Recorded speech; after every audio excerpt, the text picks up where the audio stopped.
राजनांदगांव संस्कार धानी का हाल जानेंगे रिपोर्टर देवाशीष झा के साथ। सरगुजा के सियासत का हाल जानेंगे गोल्डी गजोरिया। पल पल की खबर देखिए 4 जून को दिन भर सिर्फ एशियन न्यूज पर। राजनांदगांव पहुंचे विधानसभा अध्यक्ष डॉक्टर रमन सिंह ने लोकसभा चुनाव को लेकर बड़ा बयान दिया। रमन सिंह ने कहा कि केंद्र में मोदी की सरकार बन रही है। नक्सली उन्मूलन में मोदी सरकार और छत्तीसगढ़ सरकार अच्छा काम कर रही है। बता दें, पूर्व मुख्यमंत्री आरोग्य भारती के कार्यक्रम में राजनांदगांव वो पहुंचे थे।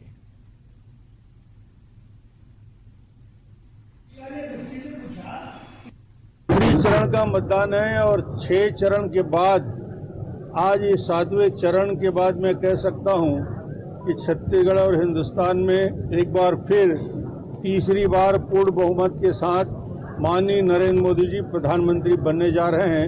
देश की जनता ने उनके ऊपर विश्वास किया है कि प्रदेश स्तर के और राष्ट्रीय स्तर के इस वर्ग के 2 दिवसीय प्रारंभ के अवसर पे मुझे आने का अवसर मिला। और जैसे कि आपको पता चला भी है, जानते भी हैं, आरोग्य भारती 2002 से लेकर आज तक हिंदुस्तान के अलग अलग जिलों में पहुंच के और अधिकांश जिलों में पहुंच के 365 ब्लॉक तक पहुंच के विस्तार किया है। और ये कोई चिकित्सा करने का आरोग्य भारती का काम नहीं है, ये जन जागरण और प्रिवेंटिव मेजर हम कैसे ले सकते हैं, परंपरागत स्वास्थ्य पद्धतियों को, जो चिकित्सा की पद्धति हो, उसको कैसे विकसित कर सकते हैं, योगा और सिद्धि और आपको सबको मिलाकर कैसे लोगों को जीवन रक्षण कर सकते हैं।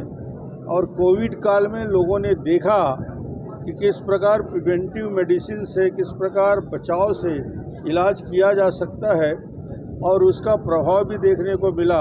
तो मुझे लगता है कि आरोग्य भारती का काम का विस्तार आज 365 ब्लॉक तक पहुंच चुका है। 90 जिलों से ज़्यादा स्थानों पे काम खड़ा हुआ है और छत्तीसगढ़ में काफ़ी इसका तेज़ी के साथ विस्तार हो, यही हमारी कल्पना। आखिरी चरण का मतदान है और 6 चरण के बाद आज ये 7वें चरण के बाद मैं कह सकता हूं कि छत्तीसगढ़ और हिंदुस्तान में एक बार फिर तीसरी बार पूर्ण बहुमत के साथ माननीय नरेंद्र मोदी जी प्रधानमंत्री बनने जा रहे हैं।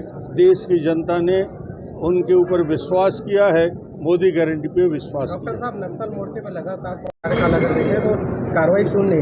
डबल इंजन की सरकार विष्णु साय और दिल्ली में नरेंद्र मोदी जी की सरकार ने शानदार अभियान चलाया है और निश्चित रूप से नक्सली उन्मूलन की दिशा में आगे बढ़े। डॉक्टर साहब, लगातार मेडिकल कॉलेज में डॉक्टरों का इस्तीफा देने का दौर शुरू है, उनके लिए स्थायी उपाय किया जाएगा।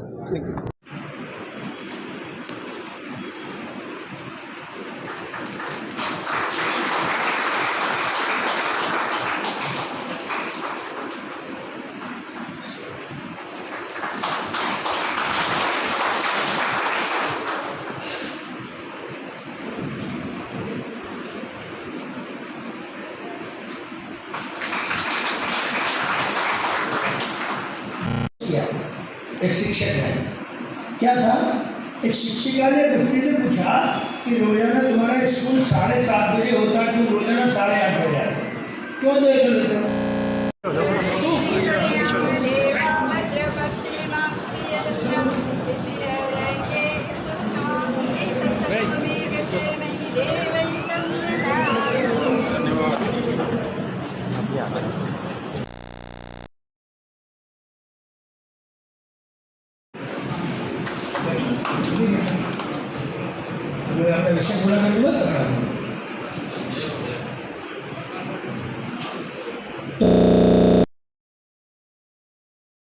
वो ओंकार की चैंटिंग कराते थे। प्रातःकाल उठने के बाद, फ्रेश होने के बाद एक 20 मिनट का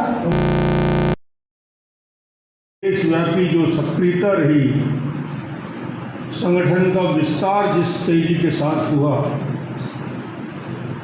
उससे ये महसूस हुआ कि पूरे देश में आरोग्य भारती जैसे जन जागरण करने वाली वॉलंटरी ऑर्गेनाइजेशन देश की आवश्यकता है और उस देश की आवश्यकता को पूरा करने के लिए इस 22 वर्ष की यात्रा में मुझे लगता है कि हिंदुस्तान के 90% से ज़्यादा जिले में पहुंच अभी तक आरोग्य भारती की हो चुकी है।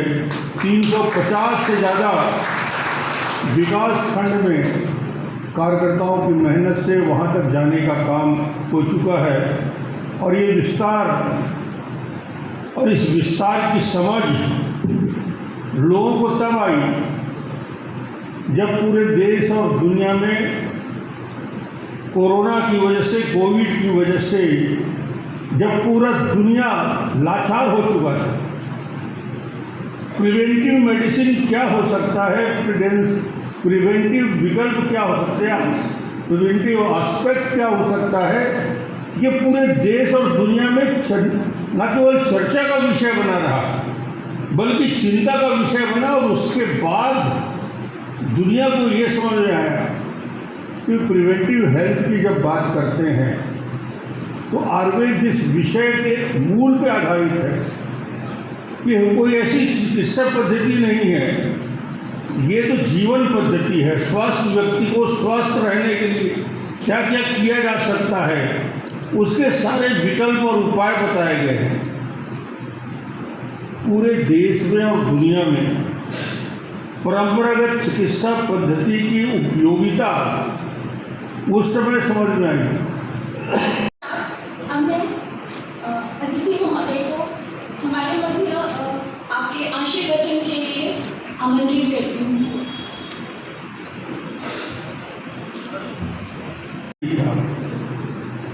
और आज भी मैं कह सकता हूँ कि वैक्सीन को छोड़कर, सिम्टोमेटिक ट्रीटमेंट को लेकर छोड़कर कोविड के मैनेजमेंट में किसी डॉक्टर को ये बताने की आज भी हिम्मत नहीं है कि उन्होंने क्या चिकित्सा किया है। पूरी दुनिया के अंदर आज भी बहस का विषय है और डॉक्टरों से पूछा जाए कोविड ठीक कैसे हुआ, आज तक उसको कोई परिभाषित नहीं किया जा सकता। सिर्फ सिम्टोमेटिक ट्रीटमेंट किया गया पूरे देश और दुनिया के अंदर। और उसके लिए हमारे स्वास्थ्य को हम बेहतर कैसे कर सकते हैं, यूनिटी हमारी कैसे बढ़ सकती है, समाज में जागृति कैसे आ सकती है, अलग अलग मॉड्यूल्स पे हम काम कैसे कर सकते हैं।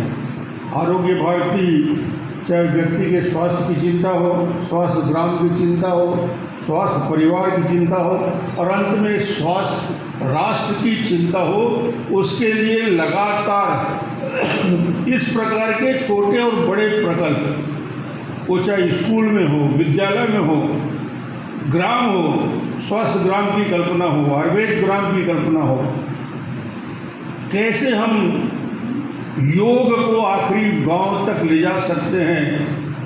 दुनिया के अंदर अंतर्राष्ट्रीय स्तर में जब योग को मान्यता मिल चुकी है और हम सब ये मानने लगे हैं कि prevention is better than cure, ये पूरी दुनिया की मान्यता है, तो हम क्यों नहीं इस दिशा में, जागृति की दिशा में आगे बढ़ें और ये आरोग्य भारती का ये विस्तार निश्चित रूप से आने वाली पीढ़ी के लिए, हम सब के लिए, स्वास्थ्य देश के निर्माण के लिए बहुत आवश्यक है। अखिल भारतीय कार्यशाला स्वास्थ्य ग्राम योजना और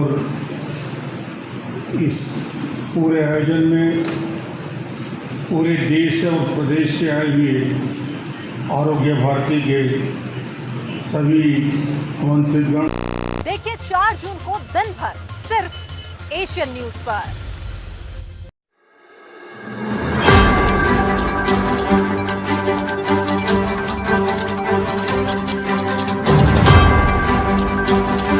गंगा संस्कार धानी का हाल जानेंगे रिपोर्टर देवाशीष झा के साथ।